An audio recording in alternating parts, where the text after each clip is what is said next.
Welcome to another episode of Croc Talk TV. I'm your host, former NFL defensive back Eric Crocker.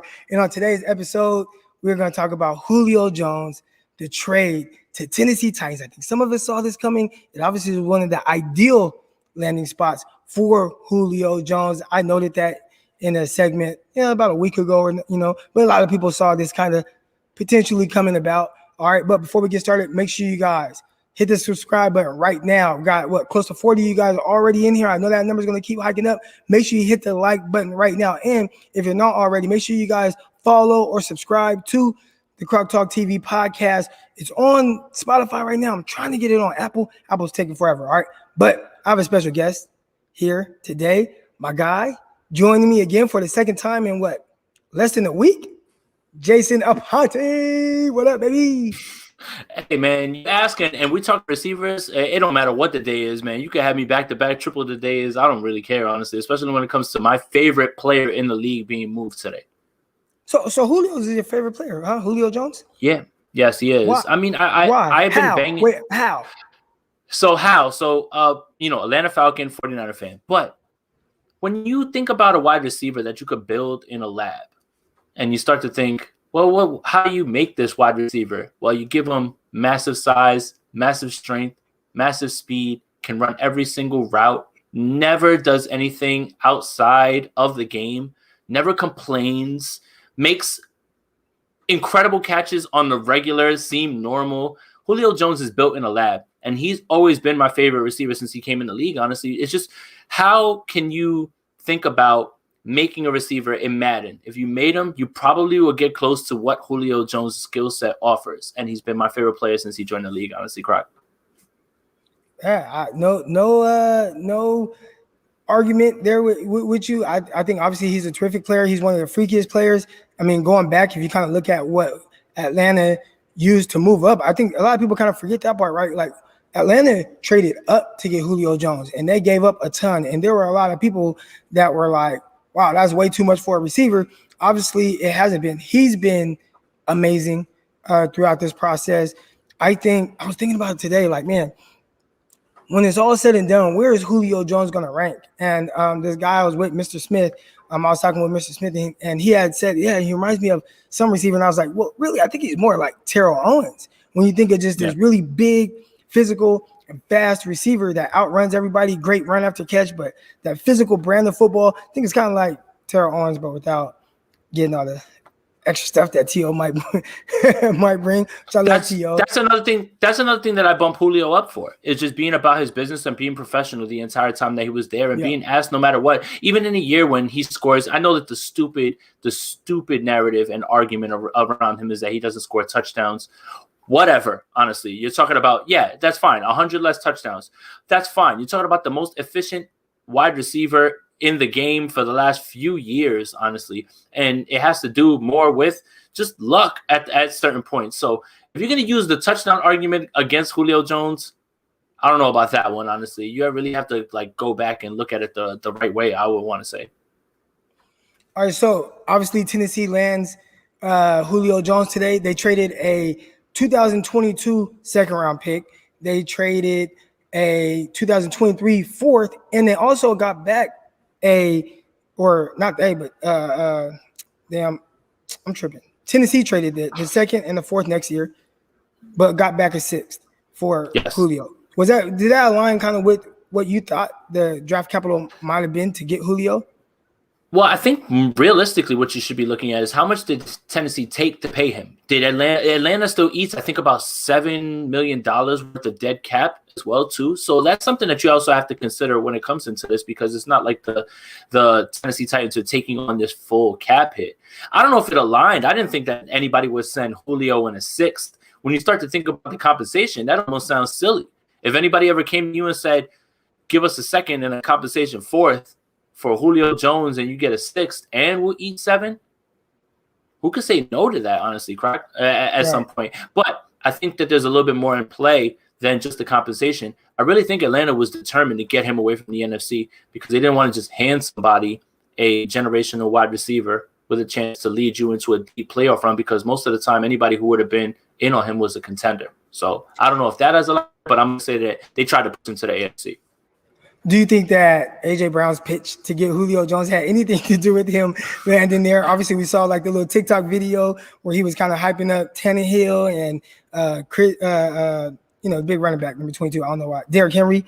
And also himself, which I thought when he got to himself, it was pretty funny, kind of how he pitched it, where he was like, Pro Bowler in my second year, not a big deal, but kind of a big deal, but not a big deal. I thought that was funny, but obviously the pitch had nothing to do with it, but it was kind of a cool thing to see him kind of go out of his way to make that pitch, and then obviously this come to fruition. And I think that says a little bit about how maybe some of these younger generation receivers are thinking. I think in a lot of the older days, guys were thinking more me. If you bring in a guy like Julio Jones, that's going to take away some of the targets that I might get. But here you go with AJ Brown, really seeing the bigger picture, maybe thinking like, shoot, forget taking away my targets. He's going to help me and free me up sometimes where maybe teams are going to have to roll coverages to him. That was one of the questions when we got to AJ Brown on the last episode with, number 84, Corey Davis. There's no Corey Davis now. Do we expect his numbers to go up or go down with teams being able to kind of roll coverages his way? And now it looks like they probably won't be able to do that. I nailed it, honestly, when it comes to A.J. Brown understanding. He understands, hey, I'm the only guy here. I'm going to get all the targets. But understand and have enough respect for somebody who I think he said many times that he idolized. And why wouldn't he, based on skill set and when his age group, right? You have to idolize the guys who are at the top of the game. But I think that speaks a lot to him, honestly, because he's the one who stands to benefit the most from all the departures. Corey Davis, Jonnu Smith. But understanding that, hey, this works here with Julio. I'm not certain if pitch worked, like you said, like it doesn't really make sense. But I'll tell you this, him making that pitch and him understanding that Julio Jones, no matter how many times you pass the ball, because we know Tennessee wants to run the ball, no matter how much they run the ball or pass it, you're still going to wind up passing off targets to Julio Jones. But you understand that respect. And honestly, the same thing we talked about. Now you got roll coverages and you just can't keep A.J. Brown with brackets. Now you got to bracket. You can't bracket both of them. You just can't. It's not going to happen. Right. So this is the best wide receiver duo in the league, and they haven't even taken a snap yet at this point. I will say that. The group that I would probably be closest with, Evans and Godwin. It would have been Ridley and Julio, but now it's just Ridley over there, honestly. But right now, if you're talking about two guys that line up on both sides, freakish athletes, I don't care what you say about how old Julio Jones is or how washed you think he is at 32, which doesn't make any sense. They're still the best, I think, duo in the league at this point. So let's talk about the fit a little bit, right? Julio Jones came out and said that he wanted a big arm quarterback that could throw the ball downfield and he could run underneath passes and all that. Do you think Ryan Tannehill can be that guy for him? And do you like the fit in the offense that has been more run heavy, leaning heavily on Derrick Henry, and now has to kind of, I don't want to say please a guy like Julio Jones, but you got two big-time receivers that you have to get the ball to. How do you like the fit there? I think that it works perfectly. And I think that Julio being there, and you could correct me if I'm wrong because you would know much more about the X's and O's than this, but I think that forces a lot of teams. You're going to have to run too high. And if you run too high, now that opens up whatever they want for Derrick Henry. So this almost plays into exactly what they want to do. Everything is going to be off play action. The one thing that you could say about Ryan Tannehill is his deep ball down the field is accurate. And when they get their shots, it's based on the fact that you think that Derrick Henry's about to take the ball. Linebackers jump up, and they have that shot with both of those guys. I love the fit. It's an understated team to go to where they obviously have a fit and a need for a wide receiver. No disrespect to Josh Reynolds. No disrespect to Des Kirkpatrick, who they drafted. But Julio Jones is just different, as I alluded to. So I think that the fit is perfect when you talk about what Tennessee wants to do. I know that they can't really play defense the way that they want to because last year they were, 28th in total defense, and they just lost a bunch of guys. So it's not like they're going to be able to play ground and pound and act like the defense is going to hold people down. But that explosive nature off of play action is going to be there, and both of those guys, they can run every single route that we talked about. So I love the fit. It like you said, it was almost the worst kept secret. It almost felt like too good of a match for Tennessee and Julio to make it, not only based on him moving out of the AFC, but based on their need at wide receiver and how that could work with A.J. Brown. So I love the fit. I'll be interested to kind of find out. And we know a lot of times some news comes out down the line, like what other teams are interested and maybe what other teams probably, offered us, covering the 49ers, being 49er fans, do you think the 49ers kind of had any type of attempt to get, do you think they made any type of attempt to get Julio Jones? Maybe they couldn't match it. Maybe Atlanta was just like, well, we're not trading him to the NFC, period. We want to get him out of the NFC into the AFC. But obviously, I don't know if you heard Kyle Shanahan say when they told him, like, hey, Kyle Shanahan, Julio was traded to Tennessee, he was like, that's my second favorite place for him to be traded to. Do you think that maybe the 49ers made a pitch at the guy? And if so, at what cost? I think they called. I don't think they made an offer. They definitely called. You've got to make the call, right? They made a call on Aaron Rodgers on draft night based on a report from Ian Rapp, from Adam Schefter. So you make a call. I don't know if they made an offer, but I really wanted to touch on the point that I think is the one that you made. I think Atlanta was very intent on sending him away from the NFC. You don't have to, like, again, if you send him to the NFC, you're sending him to a place that is a contender. Nobody's going to rebuild around Julio. No team bottom tier that's trying to rebuild is trying to get Julio Jones. If you're adding Julio Jones to your team, it's because you believe that he offers something to you as a contender that will lead you down the line. Look, no matter whether the fact Atlanta wants to be in the playoffs, and I don't think we think that they are going to be, but crazier things have happened, still, you don't want to see an NFC team take your guy and have him lead you to the promised land. So I really think they were more intent on just getting him out of the AFC. I mean, into the AFC and getting him away, free of mind. They won't have to see him at all. So I really think it's more about that than less than that. I don't think the 49ers sent anything, but again, I have no sort of hard data, any sort of evidence of any of those things. I think they made a call like they usually do on almost anybody, as this front office has alluded. Yeah. And, with the 49ers, this kind of comes into play because later in the year, I want to say it was like December 23rd, 49ers play the Tennessee Titans. Do the 49ers have enough in that game to be able to cover the likes of A.J. Brown, Julio Jones, as well as worry about that big monster in the backfield, Derrick Henry, carrying the ball? Honestly, how many teams are going to have a problem? It's not just the 49ers. Anybody who's going to run up against the Tennessee Titans team, good luck to you trying to cover both of these guys as long as they're on the field. So, yeah, the 49ers are going to have problems. They're going to give anybody else on the schedule problems. But honestly, you better hope that 23rd game isn't a game that you really need, because I believe if it's not right after that, the final game of the year is going to be the Rams. And if let me just put my tinfoil hat on, that's probably going to flex to a Monday night, Sunday night football game based on maybe that decides the division. But you don't want to go into that Tennessee game off of a short week, I believe, too, because that's a Thursday night football game. And I think they play Sunday night football the week before. So you're talking about getting right off on Sunday night football and going right over to – so that feels like a bit of a letdown game. But any team's going to have a problem trying to guard A.J. Brown, Julio Jones, and Derrick Henry at the same time. Yeah. We just got to see. Well, again, we don't know what's going to happen until the bullets start flying, until things start to happen. We're not going to know where these teams are. But as of right now, on paper, that's a difficult matchup for not only the 49ers, pretty much everybody in the league.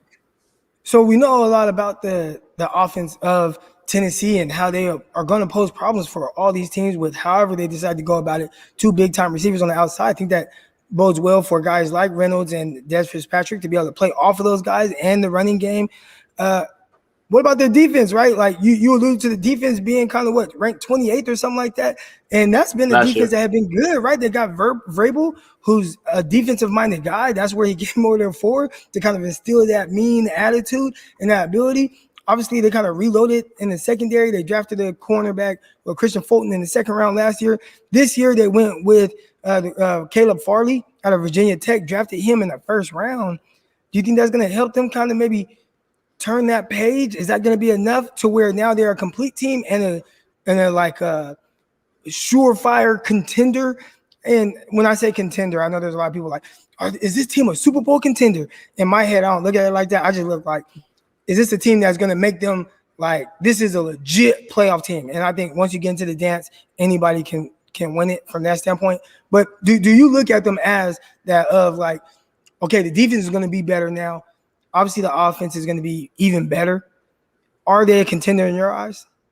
Not really. And I mean, the defense, honestly, they had to do all those things. They lost Malcolm Butler, Adoree Jackson. Adoree They lost Jackson. almost every single cornerback that they had. Drafting Caleb Farley, that was good. Bringing in Janoris Jenkins, that's good. That's not enough. That really isn't. Honestly, they don't have. They lost Clowney. They have. Who's going to go get the quarterback at this point? On defense, if they were 28th last year with those names, okay, you bring in these new names. I don't think that really moves the needle. So for me, moving the needle and getting Julio Jones on offense doesn't move the needle for the Tennessee Titans in my eyes. Here's a hot take. I think the Indianapolis Colts are still going to win that division, even with Julio Jones there. It's just they're a more well-rounded team. They've got a better defense, better offensive line, probably a better coach offensive-wise. Let's just say that. But all of that depends on Carson Wentz. So obviously I'm banking big on Carson Wentz playing well over there with Frank Reich. But I just think the Colts are a little bit more of a deeper roster when you look at them top to bottom. With Tennessee, they were filling holes, but they sprung so many leaks that one or two is not going to fill up what the issues that they had. Honestly, they're missing so many people. I think they're a contender in that way. Yeah, well, we're gonna find out, man. I kind of like Janoris Jenkins. I mean, when you start talking about Janoris Jenkins, and no, I wasn't talking about him bad. I'm talking about you adding just those two guys. So Caleb Farley and Janoris Jenkins as two, that's great. Those are great things. But they had issues getting to the quarterback. They lost other people in the secondary as well. I'm missing a bunch of things. Trust me, I really am. They've missed that many people. So I'm not even talking bad about Janoris Jenkins because I wanted to talk bad about him when he left the Giants. He went to the Saints and played super well, and that shut me up. So that's no disrespect to Janoris Jenkins. It's just more about they have a lot more going on that defense that they missed. So I mean, hopefully they make it up with Vrabel, but the defense is the part that scares me the most because they were really bad last year, and I don't think that those two guys really change too much. Like if they lose from 28th to 25th or 22nd, that doesn't really move anything for me. All right, so we have a question right here, and we'll get to some of these questions, y'all. If the 49ers stay healthy, we could see a great group of wide receivers, including Jalen Hurd. What do you think about the 49ers receiving group? And I'll factor in George Kittle into that because he is a pass catcher and their primary pass catcher. When you look at George Kittle, Deebo Samuel, Brandon Ayuk, just those three guys, do you like them more than Julio Jones, A.J. Brown, and Reynolds and Fitzpatrick? I do, actually. I really do. And especially because, all right, I mean, I'm going to cheat here, but it's the coach. The coach is going to get those guys open. He's going to manufacture those touches. So Arthur Smith's gone. We have to see what this offense is going to look like. I know they want to do a lot of the same things that Arthur Smith did. That doesn't mean that that's going to happen. So that's really what's interesting to me, the continuity of Kyle Shanahan with a healthy George Kittle, Brandon Ayuk, Deebo Samuel, which we still haven't seen, right? What was it? Maybe one game? I think we've maybe seen them all together actually play a full game together. Yeah. So I'm going to take Kyle in that group because he's going to get those guys what they're looking for, as opposed to with AJ and Julio, it's just really them. Not really as afraid of Anthony Ferkser. Josh Reynolds is kind of a mid to low tier guy as far as a wide receiver, and we don't really know too much about Des Kirkpatrick, honestly. I mean, aside from what we saw in the Senior Bowl, we don't really know too much about him because he's never taken a snap. So I'll take the 49ers in this one. No homer. Now, what about with the quarterback situation? Would you rather have Tannehill or Jimmy Garoppolo to start the season? I would rather have Tannehill. Sorry, guys. And this is just straight up out of efficiency, guy who understands how to work his offense the same exact way that they want to use Jimmy Garoppolo, which is based off of play action, much more athletic too. If he has to leave the pocket, he obviously has wheels. So yeah, give me Tannehill, especially his efficiency numbers are off the charts, honestly, at this point. Yeah, all right. And then I think this would be the last question right here. Is Farley healthy? It sounds like he's like right now he's not. We know he's coming off of multiple injuries in college. Now this back injury, I mean, and multiple back injury. I think he had like a knee injury, multiple back injuries, coming off a year where he didn't even play, he opted out, and still had to get back surgery. They're saying that he won't be healthy until training camp. But is that something that scares you? Okay, I'll ask this way. Mm-hmm. If Farley was sitting there at the 49ers second round pick, would you have taken Farley there? That's where you swing. I think that's absolutely where you swing if he's there at the second round. But I don't think that anybody was allowing that to happen because of the upside. The same reason that I'm saying that's a swing on the second round, those people that didn't pass on him, Tennessee didn't pass on him because they understood the upside. I think you said it, Croc. he would have been your cornerback one, hands down, if he didn't have the back injury in any way. And I think there's is that what it was? It him or was it you were talking about JC Horn? JC Horn was my JC Horn one the whole time. Right. But no, I mean, I did say if somebody were to tell me that Farley was the best cornerback in the NFL in 3 years, I wouldn't be surprised because I think he possesses that type of talent. So he still was like a little bit raw. And again, you can teach those things. I'd have to find out what type of person he is. Is he willing to put in that type of work? He definitely has the most confidence I've ever seen with a guy. JC Horn is very confident as well. He said he's the standard of the entire group. But it looks good. Farley isn't short of confidence as well. But I definitely liked him a lot. Right here we got Kyle Neely. He said, just join. What did Atlanta get for Julio Jones? We touched on it. They got a 2nd round this year, a 4th round next year, and they gave back a 6th round pick for the following year. So I actually like the deal. Can we talk a little bit about why that is, why that's what they got? Because I think initially everything I saw was, wow, like that's all they gave up. Like why wasn't this team? Why do you think? I have my idea of why I think it wasn't a crazy trade as far as compensation goes. But why do you think it was that? It was the best they got, and it's the AFC. If someone in the NFC would have offered that, I think they would have tried to move it. I really believe, Croc, I really do. I really believe that they didn't want to keep Julio Jones in the NFC at all. Again, if you're a person who's bringing in Julio Jones, you're a team that's bringing in Julio Jones because you're a contender. You're trying to rebuild around him. So if you send him to Tennessee, it's like, okay, we got a 2nd, we got a 4th, we'll take it. And he's out of our way. And I don't think anybody really fears the Tennessee Titans having some sort of dynastic run where they run through a bunch of Super Bowls and then everybody looks at Atlanta like, what did you do? So I really, with my tinfoil hat on, my conspiracy theory hat, I think it was just they wanted him out of the NFC, Croc. That's it, man. I really think they wanted him out of the NFC. All right, man. Well, shoot, Jason, I appreciate you coming on. That's going to be it for today's episode of Croc Talk TV. Make sure you guys follow Jason. Jason, tell them where they can follow you and find all your stuff. Yeah, at Jason Aponte 2103 on Twitter, Jason Aponte on YouTube, and Sprint Right Option Podcast on Spotify. And tonight, two skinny dudes at 9 p.m. with Jared Bailey. So you can tap in on the channel for that. But thank you again, Croc. I appreciate you, bro.